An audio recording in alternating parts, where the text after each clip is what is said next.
Okay, so let's come back to biases. Okay, so there are some common biases that's not in these kind of a category I already mentioned. Okay, one is this bias that believing the desired outcome are more probable. Okay, this is basically English you call that wishful thinking. Okay, so you want to graduate soon. Okay, so you expect yourself to be graduating next semester, for example. But in reality, so I asked you to estimate the probability that you'll graduate, and you might say something like, "Oh, I'm definitely gonna graduate, so it's gonna be 100%." But usually that's a overestimating, because in reality there could be a lot of things could be happening. For example, in this year it could be the COVID-19 causing you not to graduate in time, something like that. Some random thing could be happening, but you're not considering those. So on average, since you're not considering those, you are overestimating the probability. Okay. So yeah, welcome to reality. Okay. And the other bias is an assessment of covariation. So covariation and correlation are not exactly the same thing. It has some mathematically different definition, but the idea is similar. It means two things are correlated. Either one goes up, the other goes up as well, or one goes up and the other goes down as well. And for example, here we have this table. Okay, so here you see two cases. Either someone has a symptom or someone doesn't have a symptom for a disease. And here you see that there is either this person is test positive or test negative. And if I ask you, if having a symptom is correlated with test positive or not, what do you think? Who think is correlated? Who think is not correlated?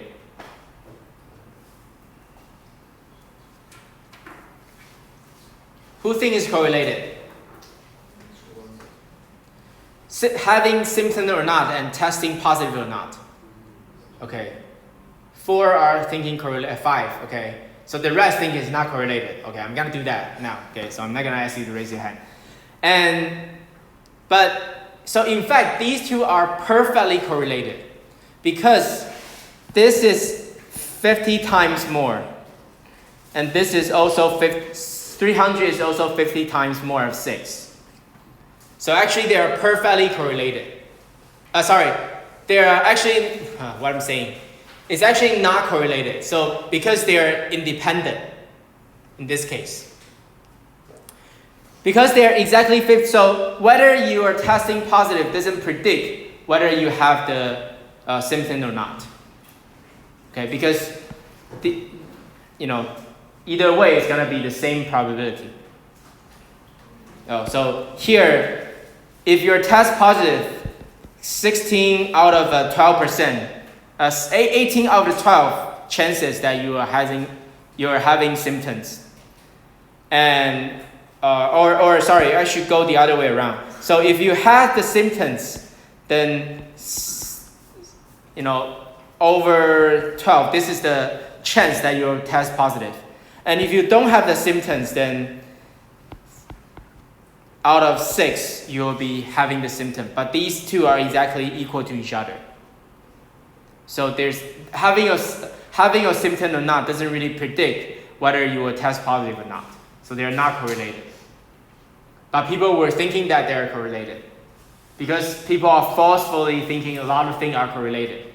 Okay, this is the bias that's usually happening. So, but is human being that bad at the probability judgment?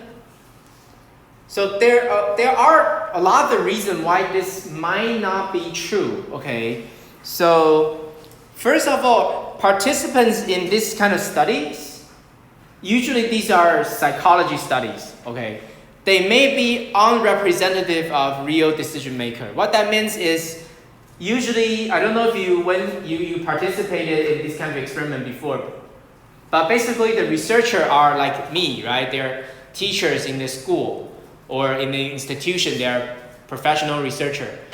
The easiest target for them to run the experiment is to find students in the school to run the experiment, right? But as you probably should expect that students in some cases are not the best representative of the whole generation or whole population of the human being. So what that means is when students make biases decision making, that doesn't mean that the whole population, human beings, are making bad decision making. Okay. And because we run this experiment, especially psychology experiment, they are usually run in real world, not in real world setting. They are usually run in a lab. Okay. And lab tasks are usually not exactly real, right? They are usually untypical of real world problem. Okay. And third is that because a lot of the research, we don't want you to relate that to the real problem.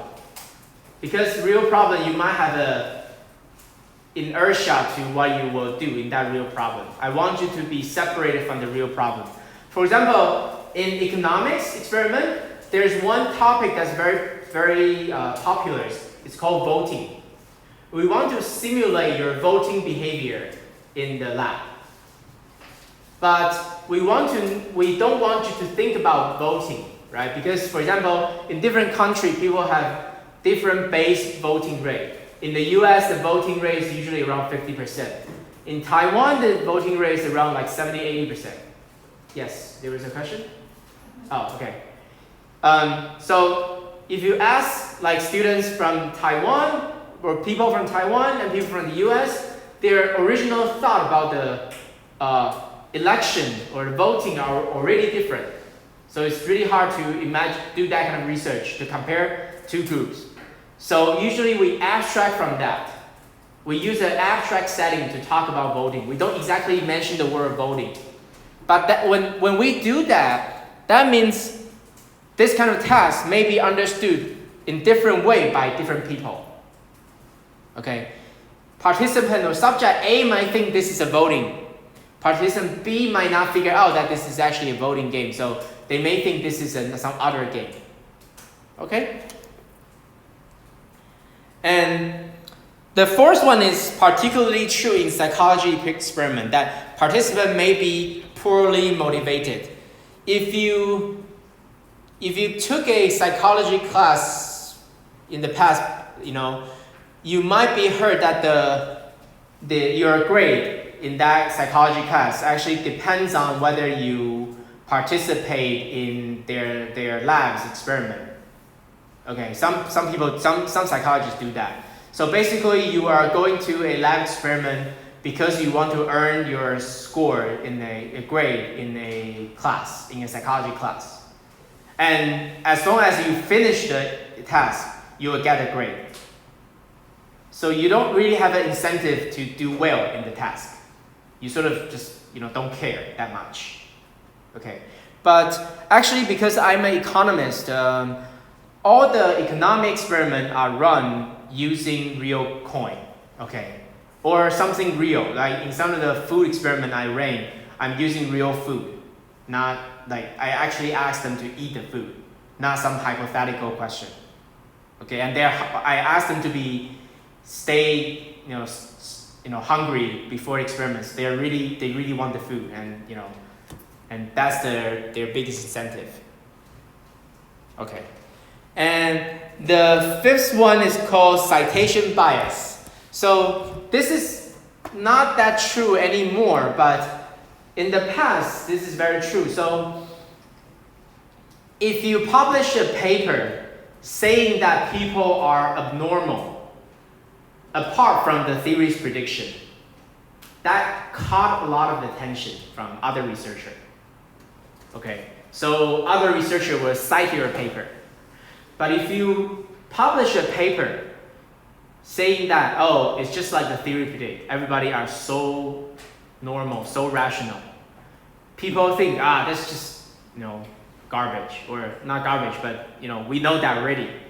Nobody will cite last people will cite your paper. So what you observe is that it seems like that people are getting more and more information saying that people are not rational. But in fact, the evidence might be 50-50. Okay.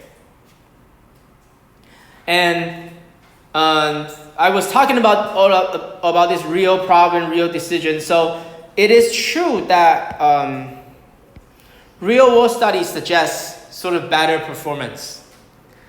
For example, a very famous economist in the Chicago econ department, John List, he performed this kind of experiment called field experiment. They go to the field in the real world to run the experiment, not in the lab. For example, he found that, so there's this effect called endowment effect. What is endowment effect? Basically means if this is a thing owned by you, you will overestimate its value. The same thing, if it is owned by someone else, you will think that value is lower. Okay, and so he's testing this theory in a baseball card trading market. Okay, people know what's baseball card, right? Or no? Okay, so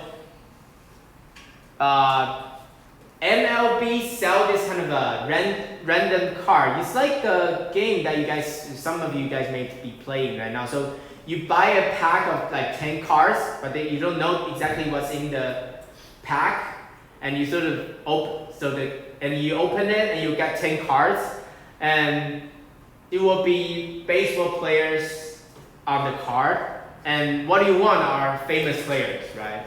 So the famous player card will have higher value, especially if, for example, if they do this baseball card every year, so it could be the same player, but different year are different cards. So at least people know who's Derek Jeter, right? I mean, that's like, not really, okay, whatever. Derek Jeter is like a super famous Yankee players in the 90s and the beginning of the 21st century. I say that he's famous is because he's not just famous in baseball, he's also famous in dating a lot of the celebrity, okay, in New York. And for example, so Derek Jeter was a really good player in the 90s, but okay player after the 2000, okay. So his baseball card may be more valuable when he's on the 90s card, not in the 20s. And also, the old card has more value, right? Because he passed long and long time, has more scarce resource. Okay, so basically, a lot of these collectors, they have a lot of good baseball cards, and they want to trade it with each other. Maybe I have two same cards. I want to trade with you to get another card that I don't already have, something like that. This is barter trading, but it could also be money trading. I want to buy the card that I don't have. Okay? And the endowment effect will suggest that if I'm giving you a baseball card, then if this baseball, I tell you this baseball card is yours, you will put a higher value on it. You're not willing to sell it. But if this is a baseball card owned by someone else, you are not even willing to pay that much price. You are paying a much lower price to want to get that card. The value you put on the same card is different. That's the endowment effect. But what he found is that, John List found is that in a professional baseball trading card market, I mean, by professional, I mean they're expert trader. They traded the baseball card for maybe more than 20 years. They do not show this kind of endowment effect. But in the same experiment, similar experiments run with a student subject or unexperienced player subjects, then they do show endowment effect. Okay. Or for example, people are not that good at randomizing. On average, people are not that good on randomizing. But if you look at soccer, okay, or in England they say football. Okay, so soccer had this penalty kick thing, right? So in the penalty kick, so we simplify the idea to be either you're gonna kick the ball to the left or to the right. Okay, there's only two strategies. Okay, and the game theory's prediction is that the kicker should randomize between right and left with a specific probability distribution. And if you found like kids who play soccer, they're really bad at that. So their behavior actually can be predicted. So if the keeper know that they can actually outperform the kicker, it's not that hard. But if they look at like a English Premier League or the best, some of these European best league, soccer league, then they do find that people are maximizing randomizing really good. So people are really doing good in real life. Also, like tennis player, you when you serve the ball, you also sort of need to randomize between right and left. And there's actually an American Economic Review paper by a Taiwanese economist. She basically run experiments showing from the data that tennis players are doing the randomization really good. Okay, as the theory predict. But that being said, these kind of examples are actually, from my point of view, I think are doesn't mean that much. Okay, because for us to be an expert, that means a lot of the effort. Most people wouldn't become a professional soccer player. Most people wouldn't become a professional players in a lot of the field. And you might be only become a professional in your own professional. Okay. Even that, people have already showed that, for example, stock traders in the top investment bank, trading room, or business bank, they still perform some of these biases just like the undergrad in the lab. Okay, so it's not generally true that if you're a professional, you won't be biased toward this kind of heuristic. And even if that's true, you are a professional enough that you avoid this heuristic, that's only a very small proportion of the human being. Okay, so we do have this heuristic kind of biases toward this using this heuristic and having these biases as a human being in general. Okay, and the last one is kind of interesting. So actually, I only learned this from this textbook. I don't know this before, okay? But it's actually quite interesting. So they have a series of papers showing that people think in terms of frequency, not probabilities. You all know what's probability, right? So probabilities are something from 0 to 1, or from 0% to 100%. But frequency is something you say, for example, so what I mean by ask frequency rather than probability is I ask you, so out of 10 times, how many times, if you retake the last midterm, out of 10 times, how many times do you think you will have a score higher than 80%? From a professional, like a researcher's view, I think that's exactly the same as asking you, what's the probability that you will have a higher than 80%, higher than 80 score last time, right? Theoretically, they're exactly the same. But somehow people think easier in the previous one. If I ask you out of 10 times, out of 100 times, how many times do you think? That kind of question, people are less easy to prone to these biases. Okay, so that's just an interesting fact. And so that means maybe, in decision-making process, if you're making decision for yourself, the question that you should be asking yourself should be in terms of frequency, not in terms of probability. And then you translate that into probability.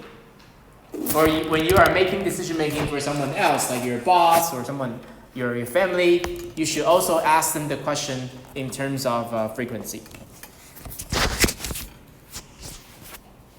Okay, this is the experiment we run last time. So, any questions?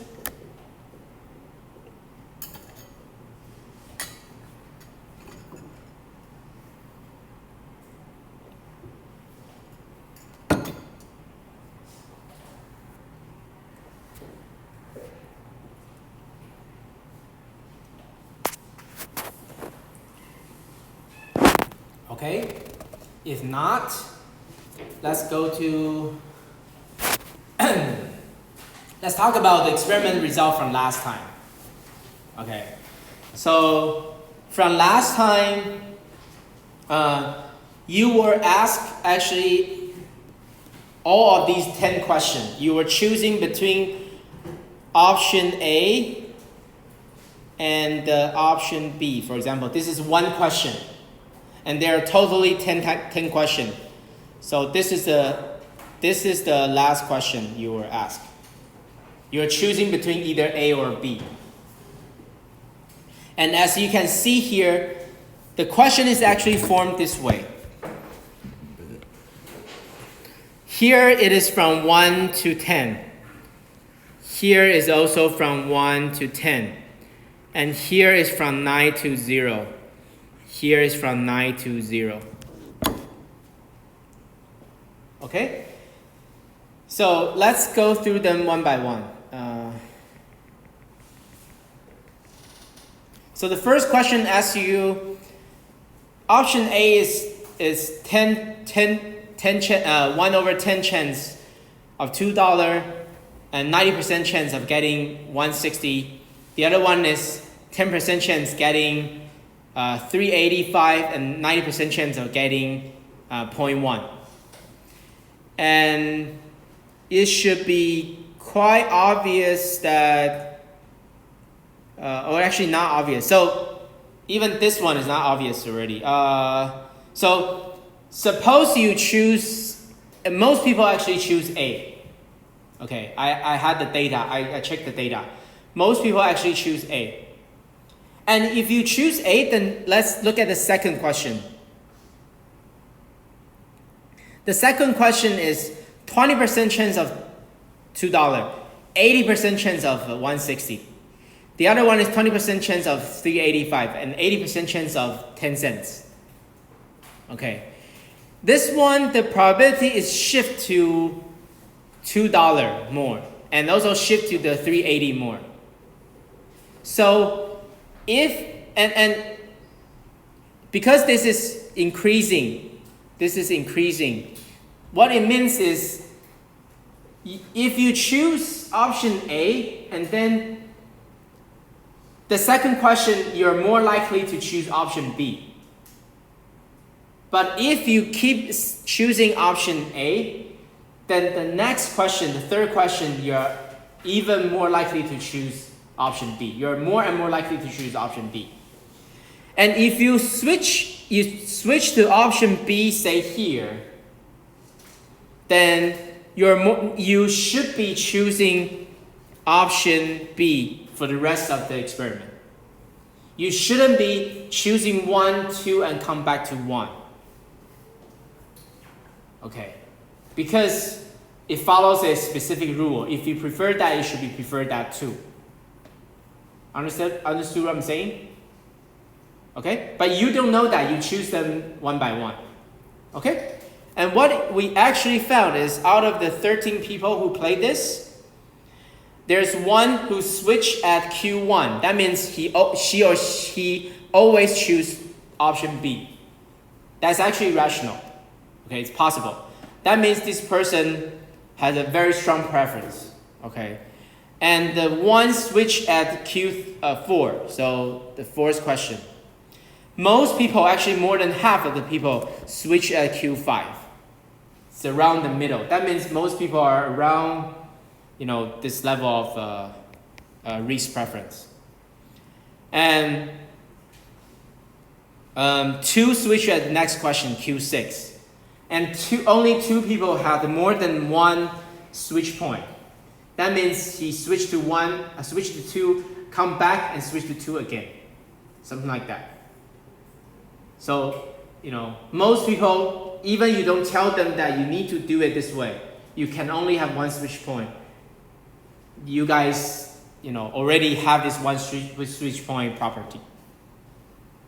Okay, and it also means that most people, the risk preference are very centralized at around this level of risk tolerance. Okay. And the second question is a binary choice time preference question. There is also option A and option B. The first question, which I really don't understand how you guys can give me this result. So option A is $12 today. Option B is $12 received 4 weeks from today. It's both $12, but the option B, you get the $12 in 4 weeks, but almost a quarter of people choose that. Can someone tell me why you choose that? Do people understand what I'm saying? Everybody should be choosing this, option A, because they are both $12, but one is in 4 weeks, yes? Because $12 in 4 weeks is more than $12 today. No, it's actually less than $12 today. $12 is 4 weeks. It's more if you have it from today.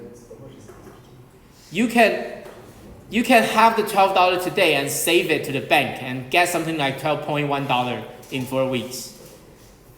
Or maybe to consider that the interest of $12 is not going to be a lot anyway, as if you prefer to have As long as the interest rate is positive or even zero, then you should be choosing today. Yeah, but they know they will not do for themselves and spend it, and they rather have it for weeks. What? I mean, it's not maybe rational, but more about compulsive. Like they want to save it for in 4 weeks, and they rather have you have it than have them in the pocket. But there is also risk that in 4 weeks you won't get the money. No, you said it was like absolutely 100% you will get it, and Yeah. But in fact, actually, this is actually very rare data because you run this in the lab or in the field. Only like 5% of people would make this kind of choice. Okay, but anyway. But the next one, $12 versus $18, then this is quite normal because you have a very high interest rate within these 4 weeks. Most people would choose $18 from 4 weeks, but still some people choose $12 today. But as long as the money you get from 4 weeks go up to $24, then everybody chooses $24 in 4 weeks. Okay? And this one is a usual way of doing the time preference, but I actually like this experimental method even better. This one asks you to divide 100 token between today and 4 weeks from now. Each token today worth $2. It's always today's token worth $2, but in 4 weeks this token gonna be worth $2.50. So the one token worth more if you invest it into the future, basically. And you can invest any amount of token. And the response is how many token you will invest, how many token you want today. Okay, so a lot of people choose somewhere like a very few here. Okay, that means it put most of the token into the future. And basically nobody put everything today. Okay, this actually contradicts to, it must be the same person who are making this decision. And it must be they're making a mistake in the previous question in that sense. Okay. And when it goes to $3,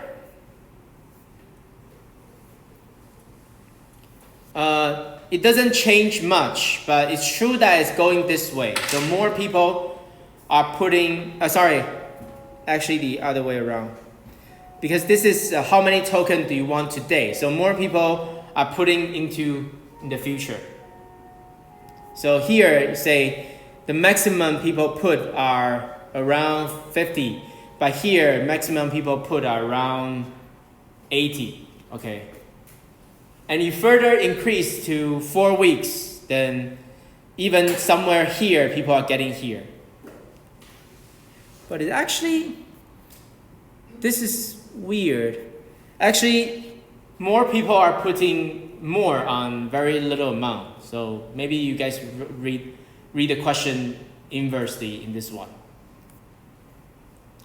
And if it becomes 8 weeks from now, then you should be putting even more for today. And become 3, then you should be putting more on the future. And when you become 4 in 8 weeks, you should be putting even more on the future, just like here. Okay. So that's the time preference experiment. So basically, people have, if you use a binary experimental design, you can only see a very limited evidence of diverse in time preference. But with this budget set design, you can see actually most people are, like at least 60% of people, they have a very diverge time preference. And